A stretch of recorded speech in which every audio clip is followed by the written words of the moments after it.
Politic your business, homie. Let everybody know where they can get a hold of you. If you guys are trying to reach out to Box One, let's get his numbers up. Homie, the floor is yours. Let them know. I mean, listen, if you want to get in contact with me, go on Instagram, look up Bob Evans. You know what I mean? Bob Ross. Right. Bob Evans. You mean I'm out here toting the metal. I'm racking slides over the dance beef. Over the dance. I don't like the way the footworks is looking. I got problems with that. Voted against me. But Box One, Illadelph Flav, Bread to Burn, Hip Hop Fundamentals, Philly. You know what I mean? We here in the building, man. That's what's up. That's what's up. Now, Box, I've always put you on as a real one, homie. Ever since you was a young man, 16, 17 years old, put it on for your city. And then when you used to come into Jersey, you used to do the same thing, put it on for your city. I've always had nothing but the utmost respect for you. And I remember we used to have these conversations where I personally felt like having these open dialogues with you, I was talking to someone of a mature level, almost like on my age. I also felt the same way when I was having a conversation with Pookie. It was like, I wasn't talking to a young man. And I say young respectfully. No, I was talking to someone who we were like kind of like eye to eye. You know, the understanding, the maturity, the mentality, the personality was on the same level. You know what I mean? And I still feel that way. Word up. Which is why I want to ask you this particular question. Now, this question, I'll keep it real with you, is a bit profound. But again, let's see. Rich stomach turning.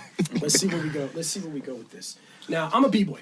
I'm a B-boy 24/7, okay? No matter where I'm at, my mind as a breaker is always thinking. And what I do is I think of a lot of talking points, a lot of questions, whether I'm going to bring them on the table for my podcast or whether I'm going to post them on my IG stories. Now, prior to doing so, I always reach out to my counsel for approval. My counsel is Rich Nice and Lex. 9 out of 10 times, they'd be like, Ricky, leave that shit alone. You're going to get canceled. Do not ask that question. That's just dumb. Blase, blase, blah. And out of respect, 50% of the time I do listen to them and I don't post a shit. All right? However, today I don't give a fuck. Now, before I ask you this particular question, Box, I have to acquire some information from you. So I want to make sure that we're both on the same page. Have you ever heard of the phrase nigga wake-up call? Nigga wake-up call, no. Most people your age have never heard of that. Rich, can you do me a favor? Can you Google nigga wake-up call, that phrase? Okay? Rich, can you Google? Now, when you're looking that up, just a description and definition of that phrase, I want to give a quick origin story. Don't do it. Your algorithm's going to be all fucked up when you do that. No, I mean, many people know about this. Many people know. I'm not surprised that, guys your age, and I say this respectfully, have never heard of that particular phrase. That particular phrase was coined by comedian/philosopher Paul Mooney. For those of you guys out there that may or may not Paul Mooney rode with the best of them, homie. He rode with Red Fox. He rode with Pryor. He rode with Murphy. And he was the type of comedian/philosopher that if you were to attend one of his stand-ups back in the day, you would either leave crying from laughing so much, you'd leave emotionally crying, or you would leave, like, enlightened. Because the shit that he would say would resonate with people.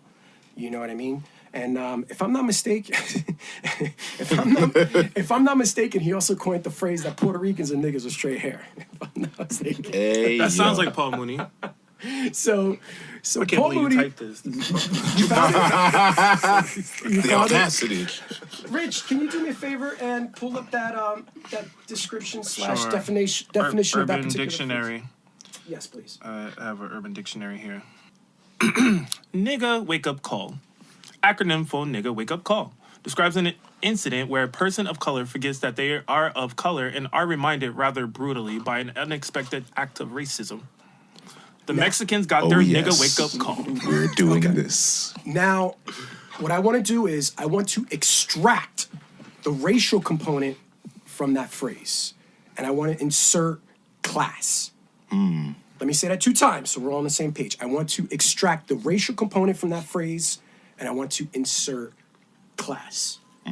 All right, so let's switch gears. I don't have to sit here and educate you guys on the origins of breaking, the manifestation of hip-hop, and the development of breaking. I'm sure all you guys know this, okay? But those that were there during that particular time where breaking was manifested, many of them believe that this dance, this art form would never see 2024 Olympics. I mean, I think Ken Swift once said that breaking was built for here. Breaking was built for the streets. It was built for the hood. Yeah, it's not the 2024 Olympics. It's not built for stage.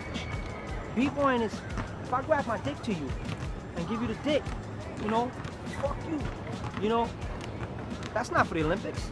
That's not. Although it is in the 2024 Olympics, and many people look at the Olympics as this highest platform of athletic competition. It's almost sitting on this pedestal to which many in the upper echelon will acknowledge. Next month, the Olympic Games begin in Paris, where, as our Luke Burbank discovered, a new sport will leave your head spinning. For the 2024 Olympic Games is on, and this year the first dance sport ever to compete at the Olympic Games is here, and it's breaking. Here with more are two of the top breakers in the U.S., B-Boy Victor Montalvo and Bgirl Logistics. Okay, as we know, every Olympic city puts its own stamp on the games. Can you imagine how Paris is going to be? We're going to see some sports that we've never seen before in the Olympics, including breakdancing, which is known as breaking. Yep. So we've got two Team USA hopefuls here right now. We've got Jeffrey Lewis and Sunny Choi, also known as B-Boy Jeffro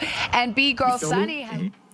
However, we do know and we do understand that breaking in the Olympics is a one and done. It ain't coming back in 2028. Mm-hmm. Okay? My question to you, Box, in light of recent news with regards to breaking not being included in the 2028 LA, Los Angeles, US Olympics, is it fair to say that breaking has experienced a nigga wake-up call? What says you, homie? I wouldn't phrase it like that. I think... Well, that's how I'm phrasing it. I hear you. That's perfectly fine. This is my opinion. Me personally, I wouldn't say it's a wake-up call as much as something that was to be expected, and we were just trying to constantly fight against that, the people involved with the process. It was really just us discovering that, hey, we see the value in this opportunity, but, other people see value in it for other things, and longevity isn't that thing. They're not interested in making it a core sport or whatever that may be. And this is, hearsay, me just speaking on it. But, I wouldn't say it's a wake-up call as much as, they had an agenda for it. They fulfilled that agenda. And if it's good, it's good. And they're happy with it. I feel like the better we do, the more leverage we have to bring it back, maybe 2032 in Brisbane. But yeah, the LA 28 news was destructive. Everybody was kind of sad. Yeah, shattering. Yeah, man. So it was shattering. I mean, it is what it is. I wouldn't say it's a wake-up call. I think it was just the agenda that was in place. We did the best with what we have, and we're going to continue to do that. And do you think that was the agenda from the rip, like from the beginning, prior to it's hard to say deciding to be in Paris 2024? It's hard to say because I feel like it was mismanaged a lot along the way. So if we would have gave it a serious effort, I feel like a different result could have been, produced because people might have been moved and swayed in other directions. But there's also the possibility that they just did this because that's what they wanted to do, and they had it thought out way before we even got involved. And no control from us. Yeah, no control. It was not a partnership in some degrees at all. Mm. Yeah. Anybody else want to jump in on that? Yeah, I'm gonna jump in. Floor is yours, homie. Rich be fighting, boy. It was definitely devastating news. In light of, here we go. In light, here we go. Of breaking, not included in the LA 2028 Olympics. Yes. Has breaking experienced a nigga wake up call? Keep it real, Rich. No, I don't think so. Elaborate, please. Wake up, nigga. Elaborate, please. Because all the people who are like, I told you so, see, it don't belong there anyway, this and that. Think about not even what's done so far or about, and I'm not even talking about hypotheticals to the future. Oh, the day after the Olympics, shit's gonna be magic and sweet and stuff like that. Look at the shit that's happened already. Look at the shit that's happened across the world in other countries, having whole camps, training centers. The organization that's happened in the last 3 years around breaking has been night and day. We were just talking about how people weren't opening breaking schools, they weren't teaching, the production values of a lot of jams is low and this and that. The best jam we had was freestyle session, right? Or IBE maybe, something like that, right? But now you having these jams where everyone's getting their practice of what a good jam is supposed to be, how to structure it, how to time it, how to do brackets, blah, blah, blah. You know what I mean? There wouldn't be break connects and shit like that if we weren't trying to get more focused and organized with our shit. And you think the Olympics Olympics highlighted all that? The Olympics was the catalyst for all of that. I think so. I disagree. I can see that. I disagree. Go ahead. Bro, it's, Well, personally, I think the scene is always going to be able to sustain itself with or without the Olympics. I don't know about saying that it had a nigga wake-up call. And if it did, I would say think of it as a relationship where you got used and you realized you got used, but you learned something from it and you're still standing after it. We don't need the Olympics to sustain the culture. We may have gained a couple of things from the organizations coming in, and now I believe we were talking about this earlier about being in white spaces and learning how they do business and learning about how they're functioning around our culture and what we can learn from that situation. Okay, what can we take away from what we learned about being around these groups of people and moving in their circle and organizing? Do we need to be a bit more organized? Are there things that we've been doing in the past that have been keeping us down and keeping us back? So have we had a nigga wake-up call, or have we just learned something? So I'm with Box. I wouldn't necessarily phrase it that way. Did we get used? Maybe, possibly. Did we? If we did get used, we're still standing. We learned something, and we can still walk away and still say that we're still here as a unit. We still have our jams, okay? We still got our number ones. The way I looked at the Olympics is as a home for certain types of dancers, because I'm a firm believer that not everybody dances the same way, and there's a lot of people who dance a particular way that's more conducive for the Olympics. And when they come to these more intimate jams, or where we use the word raw, where they're more raw, you can tell that this person has a particular formula and they're used to dancing and competing a particular way. They've got soul, they've got style, but there's some sort of roboticism that's in it because they've been going through the motion so much as a winner that they look really, it's too polished. And you're saying, if I could just cut in real quick, you're saying that that's designed because of the Olympics? Is that what's motivating them to look a particular way? They look like they belong in that more. Okay. That's how I look at it. And I say, oh, cool, you'll have a home now. And you are really going to shine the way that you can shine through the Olympics. I look at every new big competition, whether it's Olympics, Red Bull, or whatever, it's another platform for certain types of behavior. There's and that's why I don't think we had a nigga wake up call. It's I think the breaking has just gone from this one culture to all of these subcultures, and so like we all break, but we all break different. You know, and the Olympics, well, that's, I'm getting a little too far, but yeah, I don't think I don't look at it that way. I just look at it as, okay, they used us, or they opened up this thing. They said, we'll try it out. Okay, maybe the next 8 years, maybe we'll come back to you guys again, but we're going to give this a shot right now.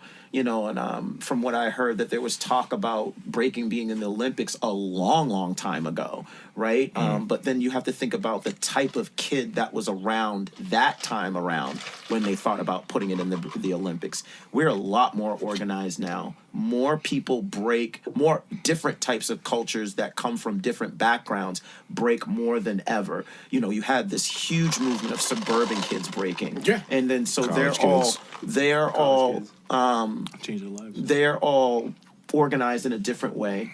The things that they complain about, a lot of the other inner city kids, they weren't complaining about it. They just accepted it that that's the way it is. And then you got these suburban kids like, it's unfair. It shouldn't be like this. And then this new type of jam gets invented. So is it so you said you replaced the nigga with class.